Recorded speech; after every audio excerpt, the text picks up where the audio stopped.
Welcome to the Pelle, Neroth, Taylor and Martin Sieff show, Capitals Uncovered. Talk about geopolitics that's happening around the world. And today, well, just some background. In the last couple of years, I've followed two of things pretty obsessively. One was COVID, and the other one was the alleged election fraud of 2020. And we haven't done so much on Capitals Uncovered about that because nothing seemed to be happening. I mean, the facts already seem to be established, but things have happened. On the fraud issue, Trump made a big speech yesterday in the say alleging that fraud had taken place, and there's been a lot of pushback, serious pushback from that. I tend to believe, well, I thought that they're like adding things that don't connect together to make it seem that it's bigger and more significant than it is, which is exactly what Trump's opponents did about Russiagate, actually. So, and then relying on sort of conceptual confusion in people's minds. In other words, they proved the capacity for fraud, and then they showed that the Chinese had a database of every American, which you can actually buy off the net anyway, and then concluded from that that the Chinese had stolen the election. But and some people say no, does show that they really did intervene in the election, and I haven't got my head around it. There's only 24 hours in a day, so. But we've got Joe Hoft next week, who's a friend and an election analyst. He wrote a very good book about the alleged fraud of 2020. So he's going to unpick that for us. Now, the second thing is the revelation about 2 or 3 weeks ago. Tulsi Gabbard, the outgoing director of national intelligence, one of her last acts of office was to release a number of papers. Now I'm going to read here from the. Oh, Hi, we're back okay. in action. You know, I think We're back in action. I'm going to have sensitive topics outside this country. I can't rely on this country to have my talks of. We're going to have talks on jelly babies in Britain, and when I get back to Sweden, we'll have serious conversations. Anyway, just And as how England is still the greatest soccer power in the world. exactly. Yeah, we love you, England. You're the greatest. And okay. We want you to be. We want Yeah. you to No. be. England is the greatest. Look, the connection's suddenly much more stable. Anyway, so Tulsi Gabbard said before the COVID-19 pandemic, Anthony Fauci, as the head of the National Institute of Infectious Diseases, provided millions of US taxpayer dollars to fund dangerous gain of function research in bat coronaviruses in the Wuhan Institute of Technology. So the idea is then that the this virus actually came out of a laboratory. Now, there's so much confusion about the virus and COVID because some people say, well, the virus was bad, but the vaccine was a lifesaver. Some people say the virus was bad and the vaccine was worse. Some people say the vaccine was bad and the virus was relatively mild. Let's leave those discussions for another time. But the point is, if it came from a lab, and we'll never know if it was leaked or let out deliberately, I mean, accidentally or deliberately. If it was funded, it shows that it resolves one of the things that the mainstream media, the despised mainstream media, called a conspiracy theory for a long time. And secondly, it places the responsibility at the feet of the Americans. Surely, if Americans funded this virus, this dangerous gain of function, then however dangerous it was, it had huge effects because people treated as the virus if it was dangerous, and it had enormous effects on the world's economy and all the rest of it. It's a huge story. And it comes from the Pentagon. It comes from the bloody American heart of national intelligence. Did the mainstream media report on it? Barely. They're barely a word. Of course, because they'd be incriminating themselves. The point about the mainstream media is that they never have to say they're sorry because when the facts disprove them, they don't report it. So the people over 60, the baby boomers, working people who don't have time to watch mainstream media, don't get to hear the real story. Robert, you've been working. You've made documentaries about this. You've been on our show before many times. Well, 3 or 4 times. We talked about COVID every time. You're one of the German heroes of COVID truth. Yes. And people could go to your website, and you've actually had some battles with the system, which has tried to cut you down, cut you out of the system. What do you make of these revelations? Sun Tzu said, war is the art of deception. And what you just said in introduction is a perfect proof of it.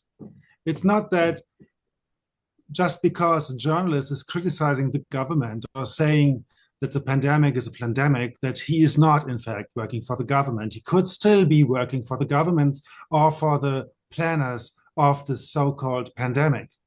So please pay attention, just stay simply logical.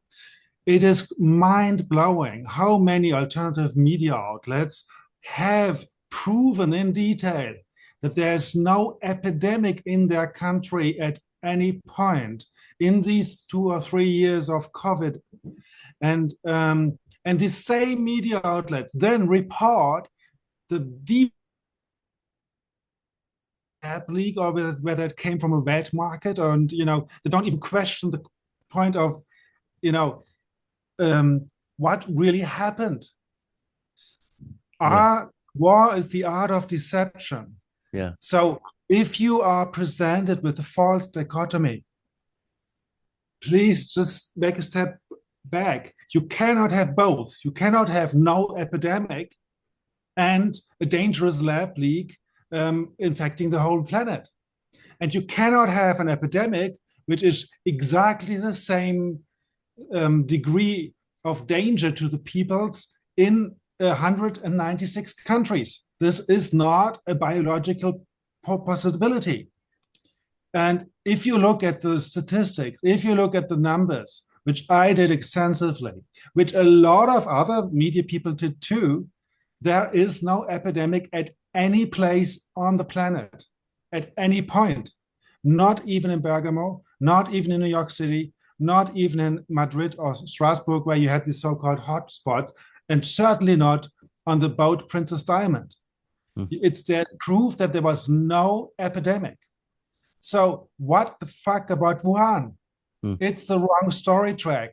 If you just go there, you're already wrong. And this is how you induce false premises. If you make a very violent debate on a wrong question.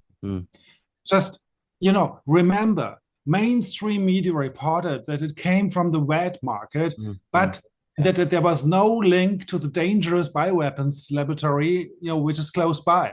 Right. So what is the result of it? That we in our minds have the idea of a dangerous virus. So when after some years people understand it's not that dangerous, nothing happened, in fact. I mean, not an epidemiological term. Then they just switch to the gain of function story, so that even though the narrative of the dangerous virus is reinvigorated, so we feel the danger again, even though it's just a story. So what does it mean? Does it mean nobody got any infection? Does it mean there was nothing special about what we felt as a coronavirus infection? It's another question. It's a very important question. But if you just look on how many people were ill at what point, then you can you just look at the numbers. There is no epidemic. So did people die in New York City? Yes. 20,000 additional deaths for certain weeks is quite something for a town of at the size of New York City. There was a huge peak in death. So the question is why, of course. But if you see the curve alone proves it's not an epidemic. The curve, in fact, is exponential. And even though in the news media reporters told the audience, oh, you have to pay attention, the virus can spread exponentially. And it's not just the news, but we had 20 years of pre-framing in fiction movies and series that the whole thing about epidemics and pandemics is that it's exponential. The truth, however, if you go to meet infectious disease epidemiologists, they all will say to you, no, it's not exponential. It's a Gaussian curve. The evolution of the disease has a different mathematical algorithm than would have, let's say, an earthquake or a bomb or poisoned water or something like this. Because in the latter examples, you will have an external impact on the health of population, whereas an epidemic, in fact, has automatic inhibitors. Let's say if I'm ill, I will meet less people. If I met 10 people, I will not meet the next day another new 10 people, but rather the same 10 people. So you will not have this exponential thing. So what we can say for sure is that there was no epidemic. What we can say for sure is that in New York City, Bergamo and Madrid, you had an external impact. So it could be a wrong medical protocol in the hospitals, which happened just for, let's say, 2 or 3 weeks and killed a lot of people. It could be poisoned water. It could be chemical warfare. So this is the investigation we have to undertake. And in addition to this, so what was the disease? I don't know, but we don't see it in the statistics. However, I myself lost my taste for 2 weeks. I said, look, this had never happened to me. Okay, I asked around. This happens regularly with flus. It's not that anormal and atypical. However, it could also be chemical warfare, because of the way it's affected. I just give you one hypothesis, which might be wrong. It's just a way we should investigate towards. You remember this horrible test thing you had to do. So everybody gets a flu once in a while, at least like every 2 years or so. If you're a healthy person, and a person who's less healthy will have it every year. So if then the tests, in fact, would have a chemical agent, which would have would be poisonous to the nerves, it could, of course, then make something like losing the ability to taste anything. So it could be in the tests. Let's say every second or third or fifth or 10th test, would have a poison, and then you would lose a test. So the regular flu would feel differently. It could be. If you think like this, then you think like a general, because in war times, this is the only way to understand the threat. A general tries to attack people, and these people shouldn't feel or shouldn't know who would be the attacker, because this is the best way to protect one's army. If it's just if you blame it on something else, and the stories of poisoning a group of people and say, oh, this was just a virus, or after the First World War, you had this alimentation, the food. Central Europe was deprived of food because of the marine blockade. And then they said, oh, it's a Spanish flu, No, it was just hunger, So this is what we have to see. And I'm very suspicious of media outlets who then focus on the Fauci issue and the issue of the funding of the laboratory in Wuhan right after reporting that there was no epidemic. I don't understand it. Why would somebody report on this then? So what you're saying is basically it's a false dichotomy. I mean, it's neither a wet market nor the Wuhan lab, but the fact that there's a binary there that people go from opt for one or the other when it's neither gives people the illusion that there's a cover up on the natural origins when it's not, in fact, a biolab either, but rather a massive deception campaign. I mean, I'll just speak from my memory, which was that the flu virus basically disappeared for the year 20 and 21. No one died of the flu. So what happened? Is it because COVID was re-diagnosed, renamed as COVID deaths?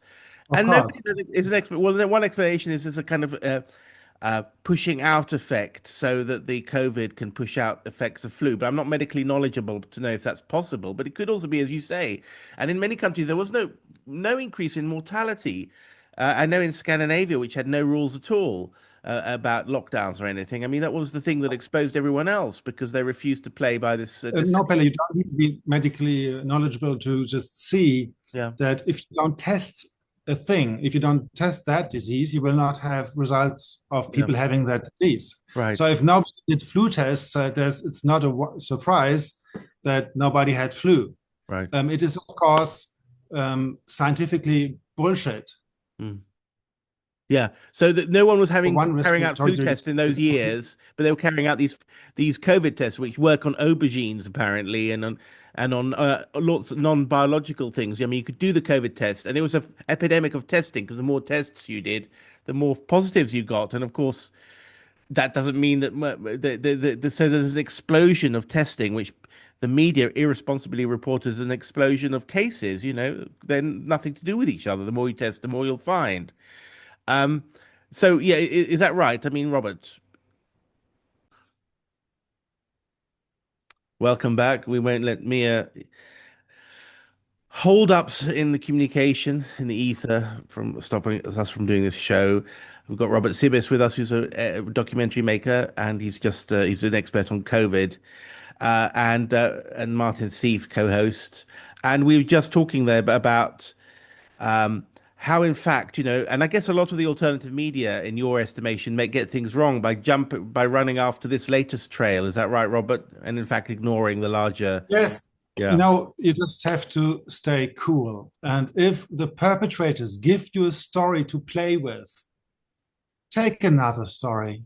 You know, just don't let them be always the ones who just put the themes out there, which you run then afterwards. So if the CIA, or what was it, the FBI, tells that they think that was a lab leak in Wuhan, it sounds like a good detective story, and all the conspirators can start again, then you just may think, okay, but FBI, is this a source which would be really independent and critical to what happened during the COVID era? Right. You know, it's just a story at the end. And if you ask infectious disease epidemiologists, they all agree on one thing. You don't see an epidemic at any place on the planet which is extraordinary. Yeah. You have extraordinary deaths at some places, very specific places, at some specific weeks. But if you look at the numbers and the curves of, you know, how diseases and death evolve, they look rather like an external event, like an earthquake, poisoning of water, you know, or something different, like war or bomb going off. You know, then you have an exponential curve, and you might have a lot of people dying in a few days if you have like a hospital is crushing, you know, something like this. So the question is, how can we explain this? This is the question we should debate. And I don't have the answer, but I know that this is a real question. And I suspect, because we have to do this, that there is a crime, behind it. And we should therefore investigate and see what happened. So anyway, the death curves didn't follow a traditional epidemic, but rather was a result of a few targeted interventions that then received a lot of media coverage. And that very jagged death curve is more likely a catastrophic event than a developing epidemic event. All right.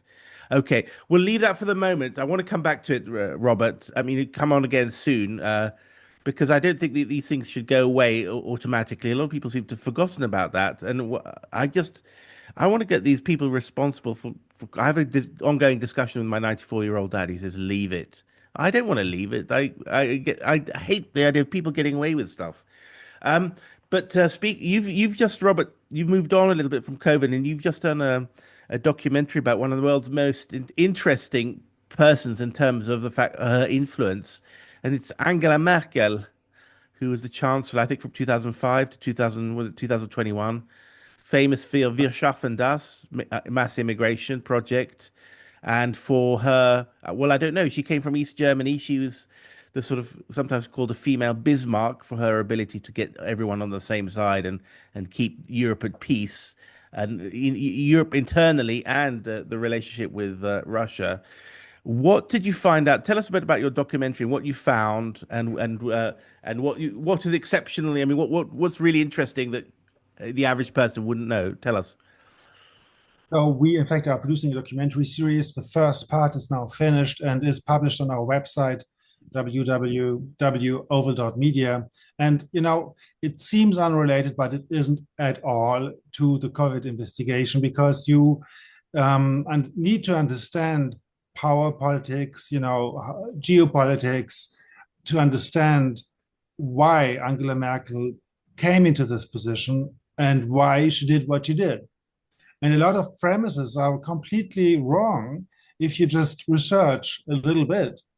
And you have to research a long time to see what really is behind it. And I think I don't have all the answers yet, but I read a long list of autobiographic books, and they all just scratch on the surface. And I have to say that the COVID investigation helped me a lot to create links.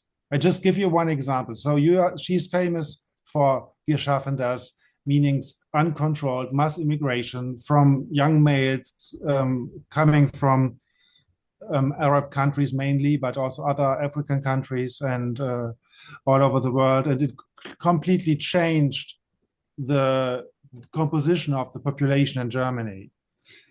This is something which happened weeks, months before in the United States. Obama letting in mass migration. So the timing, she wasn't the pioneer of uncontrolled mass migration. The pioneer were in other countries, and it happened nearly simultaneously all over the planet. It happened, of course, in the UK and in France, but it started before Germany. And this is the point. The point is that in all Western countries, you have a loss of cultural identity because the composition of society is a bit like in the United States. It's a mixture of a lot of cultures and people, and if you look at this in terms of power, it simply means these people are easier to control. I was quite intrigued by the fact that dictatorships, if you analyze what happened in GDR, Eastern Germany, or in Nazi Germany and other places, you see that, for instance, the family is a problem. And every time you make war, the gathering of people and discussing society issues is a problem, because it can create a cohesion of a group which might have its own opinion. It might not just follow an agenda which is against their interests. And this is the whole point. Why would you need a dictatorship? Why would you need these incredible measures like hindering families to live an easy life, and forcing both parents, if they have children, to work so that they can't take care of their children all day long anymore? And it is an agenda which makes the option possible to make politics against the wish of the peoples, or at least against the interest of the people. So this is the only reason that you need a dictatorship. And if you make war, you always act against the interest of the people in the country, and mostly against the wishes of the people. So you need the full spectrum of manipulation, incentives, and of course, mixed with incentives, you will have inhibitors. Like, if you are against war, then you will lose your job, or something like this. And of course, covert operations. So these are the three pillars of action against the population to make them go somewhere where they don't wish to go and where it's bad for them to go. And this is what it's all about. And if we discuss COVID, if we discuss the war in Ukraine or whatever, this is the interesting point, because if the people would decide, they would decide what is good for them. But of course, they can only decide what is good for them if they know the facts, if there is transparency. So let's go back to Angela Merkel. So there is a whole story about she was apolitical, from a religious family. Her father was a priest, an Protestant priest, and in fact, this is wrong. Her father has a very interesting story. He moved from Western Germany to Eastern Germany and was then high up in the hierarchy of the dictatorship to pay attention that the religious opposition forces are under control and follow the state's agenda. So he was known for the strategy of having the church within socialism. I mean, this is how they called it. It wasn't socialism anyway, but you know, communist dictatorship. And so it's not at all what it looks like at the first glance. His father, so Angela Merkel's grandfather, was in fact in the First World War fighting on the sides of the German Empire. I don't know how you say German Reich, and then in the middle of the war, he changed sides and fought against Germany in a French-supported department of the Polish army. And then after that First World War, he became a policeman in Germany, in Berlin, and he died. This is, I mean, we don't know much, but he died in a place which is exclusively built for the Soviet army. So it wasn't a place for Germans at all. It was a place for, it was a Soviet army central administration officers, and I think they had a medical department, and he died there. So this is a CV which is quite surprising for a grandfather. and same again, I just remind you, her father also changed sides. You know, West Germany first, he studied there, and then with his wife, who was a very bourgeois, well-established person, they both moved to a small little village in Eastern Germany, but had a lot of privileges there. And Angela Merkel, the same. You know, she was everywhere, where in the resistance, for instance. So she was as famous GDR resistance figures like Robert Havemann, who was like the #1 state enemy, and his house has been surveilled. But she went there often, became friends with the sons of this person. So the Stasi knew her very well. In addition, she went, while there were these incredible protests of Solidarność in Poland, she went to Danzig. I don't know how you say in English. Gdansk, yeah. Gdansk, yeah. And she came back, and she was taken on the frontier by the policeman with material, advertisement material for Solidarność. Normally, this would have created problems, but for her, it didn't. So, and there are other stories where she normally would have had problems, but in fact, she was at a very elite science place for chemistry and physics, and could stay there all the time. So it would be logical to say that it was there, you know, and their job to be everywhere. And then we see also how she became into politics, and the people who helped her to find her place in first Eastern German politics after the fall of the wall, and then in the reunified Germany, they all were Stasi people. So the head of the party where she worked for, Wolfgang Schnur, was a Stasi agent, and the first prime minister of Germany, East Germany, after a free election, Lothar de Maizière, has also been a Stasi agent.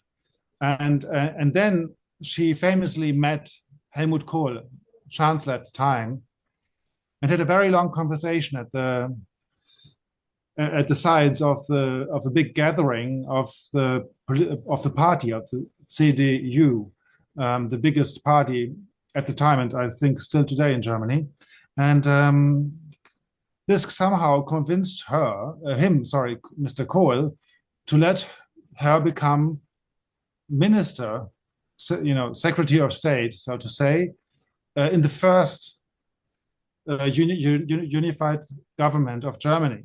So this is a very fast career. And so, of course, there's a suspicion that she had elements to force Mr. Kohl into this position because Stasi knew everything about West German politicians, and they had hundreds of people working within the West German government.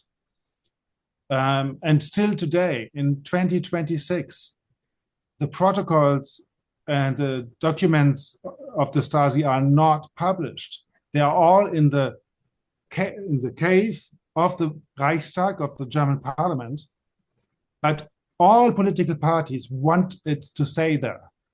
In fact, the United States government gave them back to Germany after 2 years, I guess, of photocopying and scanning them.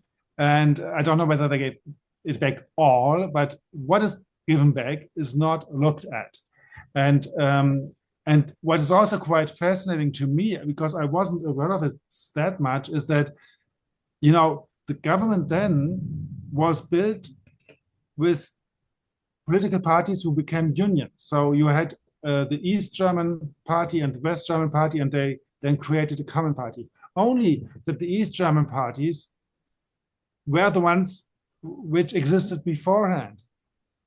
So the people in these parties were all supporting communist dictatorship. And so, which means that like a big chunk of German politicians from that point on, and not just politicians, mainly civil servants, were from the communist system.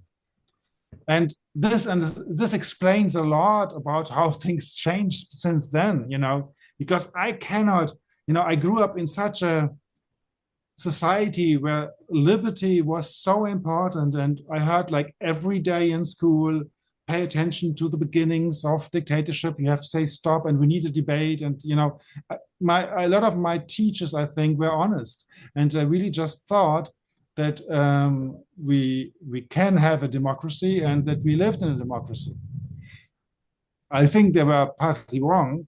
However, the attitude is completely different with the people who succeeded politically in East Germany before the fall of the wall. You know, you had people in Eastern Germany who wanted freedom, who wanted democracy, who sacrificed a lot for it, sometimes their lives, and who spent years in prison.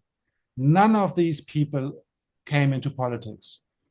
And what is even more crazy is you had some alternative political parties right after the fall of the wall and right before the first 3 elections in Eastern Germany. But yet, positions in these parties, all of them had very close relationships to the KGB, to the Soviet Union Secret Service. So, which also then makes me question, damn it, this reunification and this implosion of the Soviet Empire, what was it? Like the people's going on the streets and changing governments, or you know, and if you then dig into this, then you see, wow, there was an agenda. So there was it was planned for. Marty just wants to say something, but I'll just say something. So the communists won, or she was a Stasi person, and mass immigration was a way to disunite the people, because then they can't unite democratically because they're splintered by their opposition to immigration and to immigrants.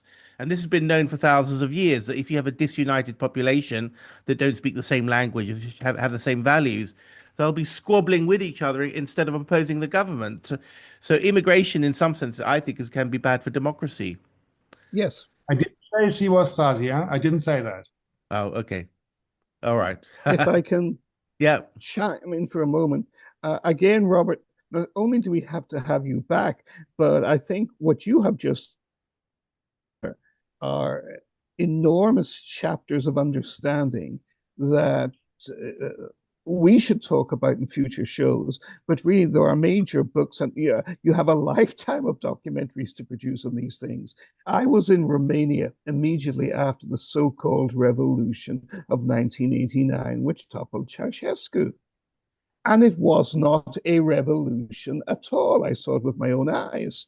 The story that went around the world, certainly around Europe, that was claimed at the time, and it came out of the Romanian nomenclatura and the American media, which even in those days didn't know its behind from its mouth.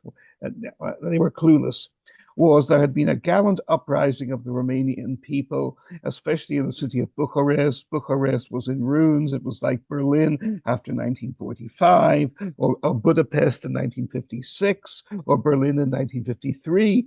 And so the people had risen up and gallantly won their freedom. But I was there when the burned buildings were still, they were not burning anymore, but they were still smoldering when they were still hot. And there were not many of them. There were only about half a dozen houses that the Western media was brought around. And everybody said, oh, look how terrible it is. A house has been burned down here. A house has been burned down here. Bucharest is in ruins. Bucharest, a city of 1.2 million more people. And no, less than 2 or 3 city blocks had been burned. Almost nothing.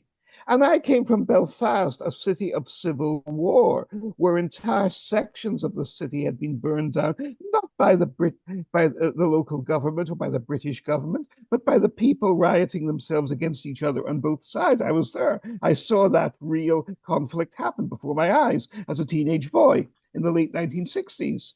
And Romania, Bucharest was different. It was exactly as you said, Robert. It was a smooth.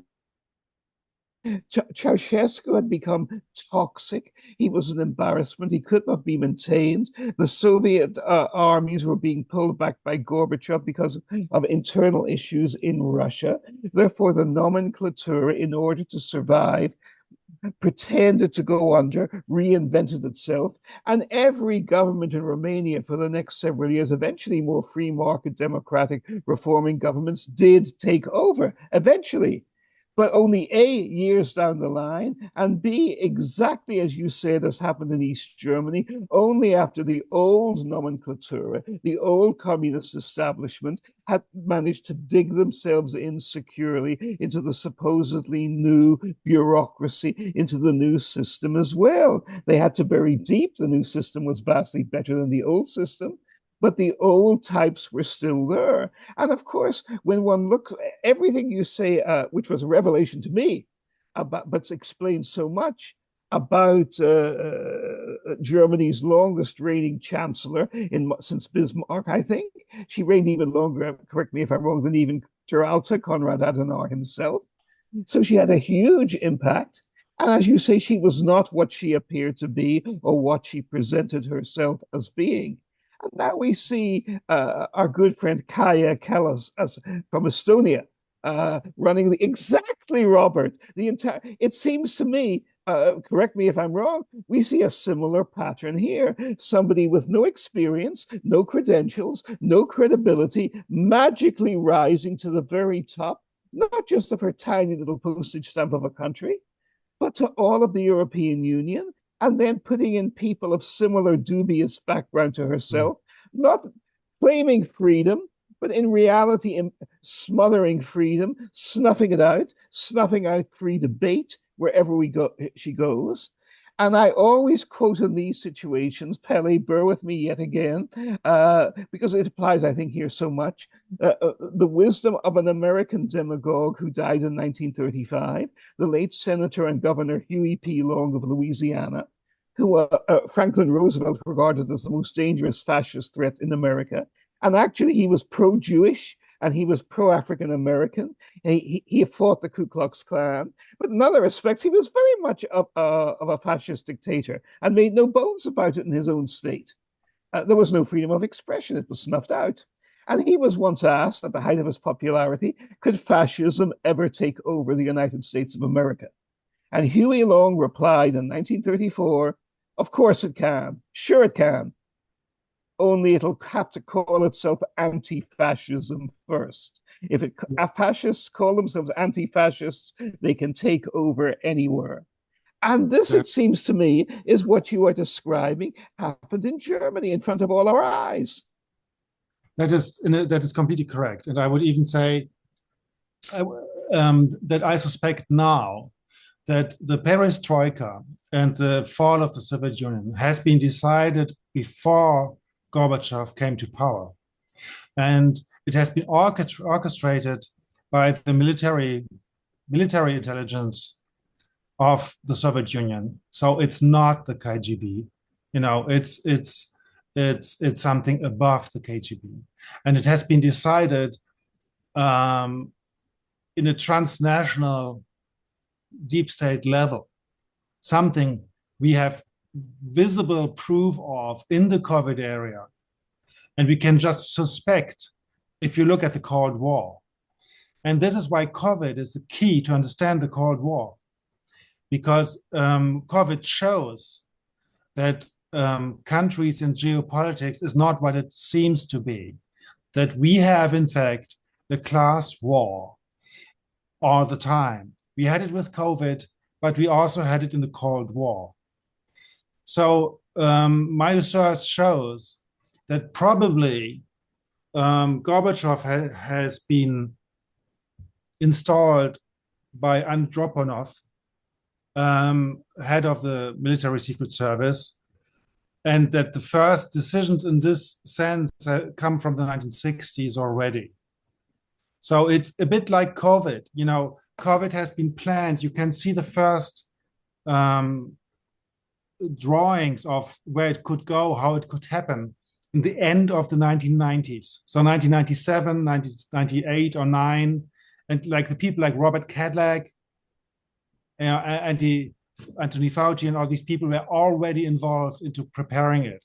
And the anthrax attacks, which were very important in the media, the smallpox series on BBC, remember from the year 2000?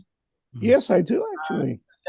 In these films, the narrative fits perfectly what happened in COVID, and the narrative has no whatsoever direct link to any science.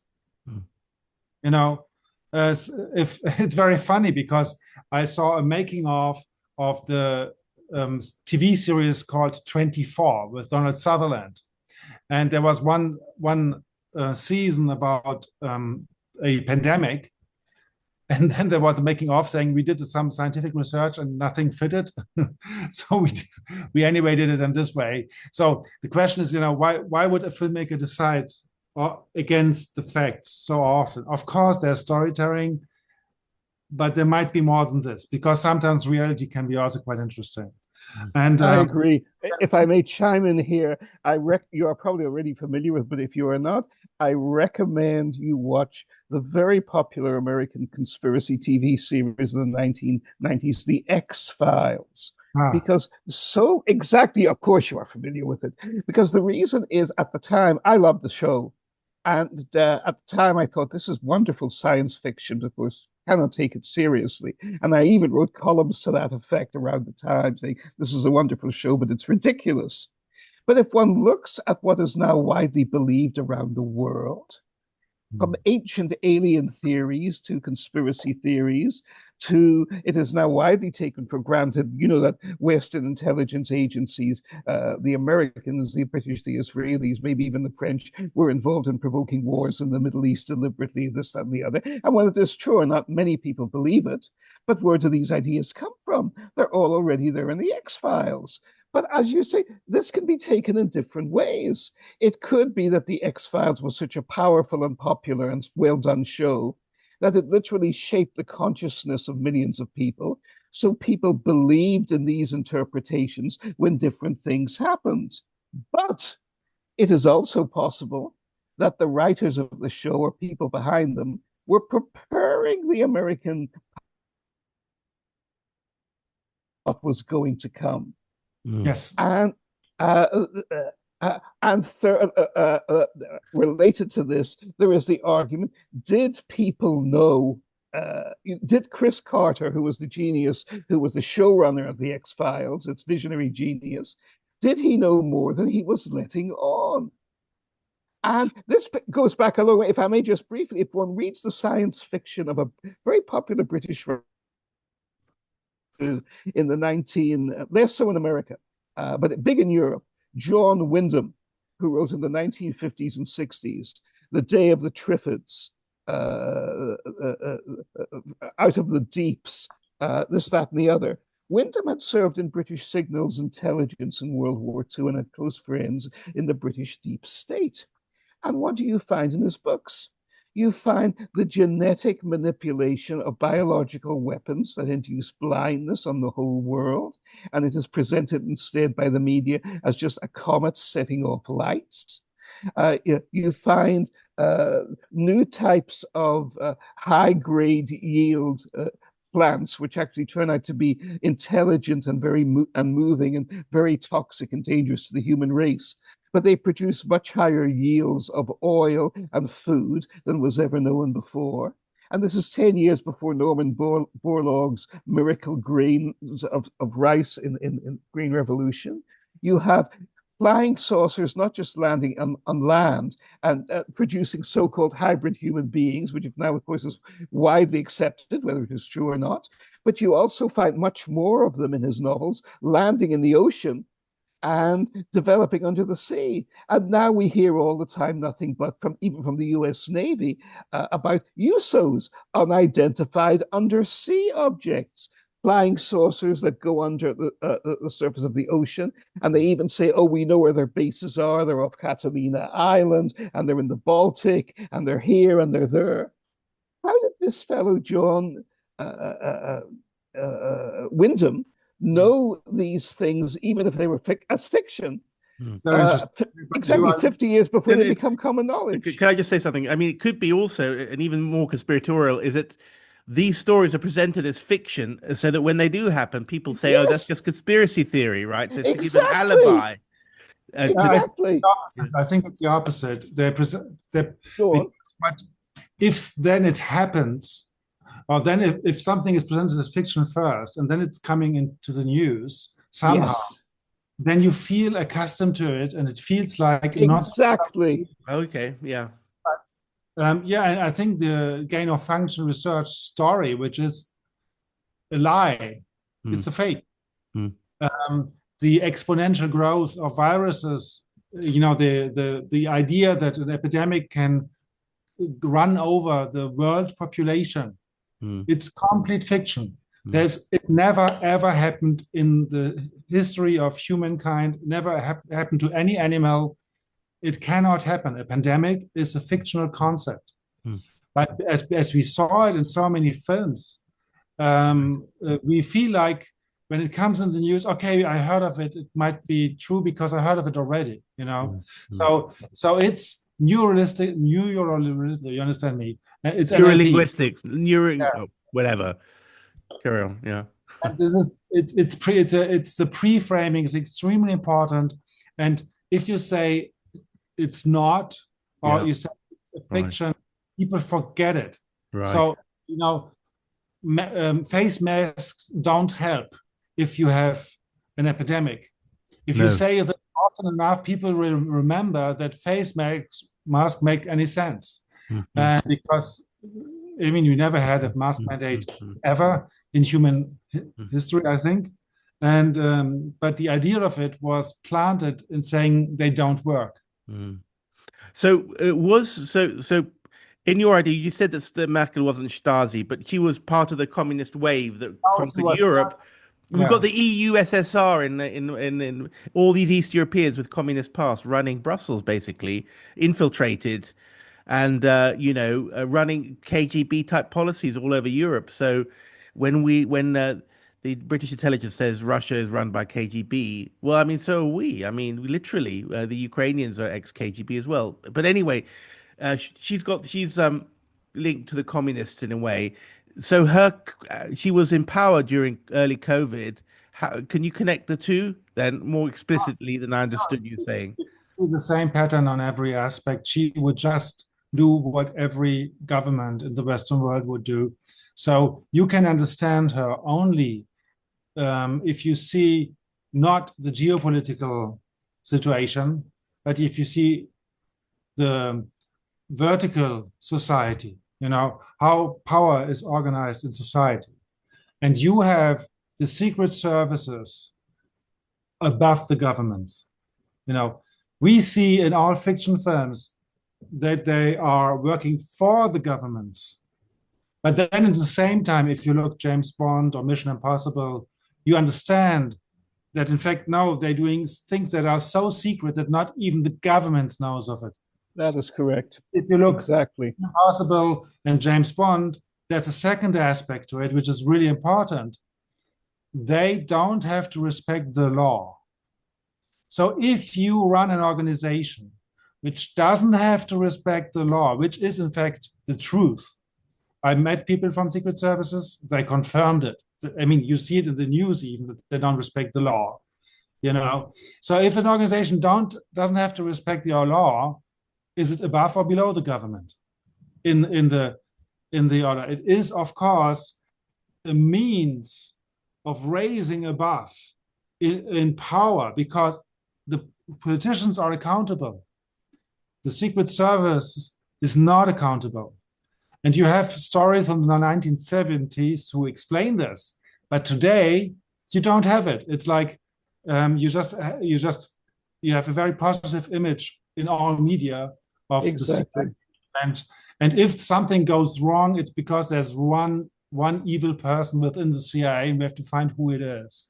But if you look at the films from the 70s or 60s, you see that it's a system which can crash people in itself. And there's one evil person at the CIA, and then there's coming a new person, and that person is evil too, because the system is like that.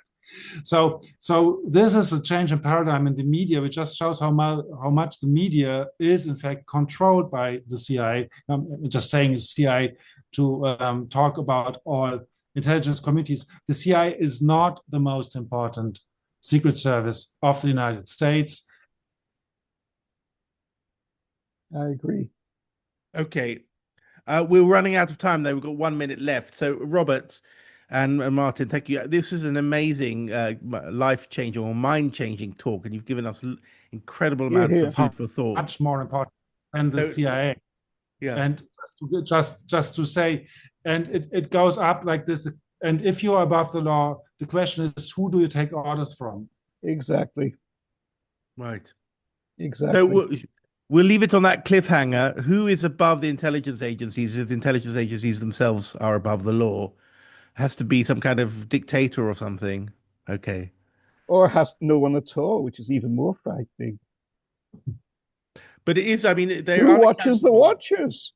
So you've got agents are not accountable to their bosses, and bosses are not accountable to their intelligence committees. They don't know what they're doing, and they say, "Well, we can't tell you because it's secret, and otherwise we can't defeat our enemies if it's accountable." But of course, it means that they can do exactly what they want, and we, the public, certainly don't know. Anyway, and their biggest preemptive is to protect themselves and cover up all their bungles and crimes and idiocies, which is the top is their prime directive. And that in turn justifies everything else. Okay. Robert, thank you so much. We've got a minute left, so I better end here. Thank you so much, everyone, and we'll see you again soon, I hope. Come back soon, please, Robert. We're only starting on this subject. Yeah, I'd be pleased.